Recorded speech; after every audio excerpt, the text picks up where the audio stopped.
Welcome to the Genius Factory. Enjoy the video. You start by locking in the two essentials, the physical poster artwork and the AR trigger marker that the app will recognize.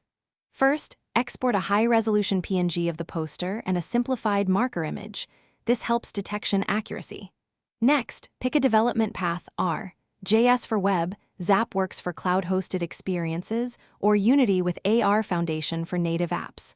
Once done, create a project folder and import your assets so you can build a scene immediately. You now assemble the interactive content and connect it to the marker.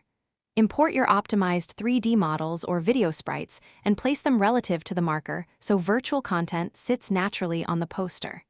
Make sure to set anchor points and scale using real-world units so the overlay matches printed dimensions. This prevents floating or clipping.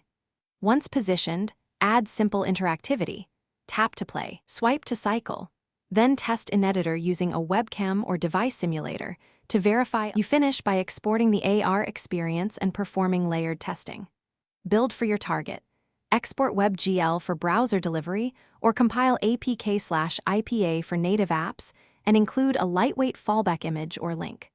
Print a test poster and check interactions across phones and lighting conditions.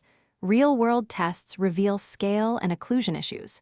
If tracking breaks, make sure to increase marker contrast and remove busy background details, then resync anchor offsets. This one fix resolves most detection failures quickly. Thanks for watching. If you found this helpful, don't forget to like and subscribe.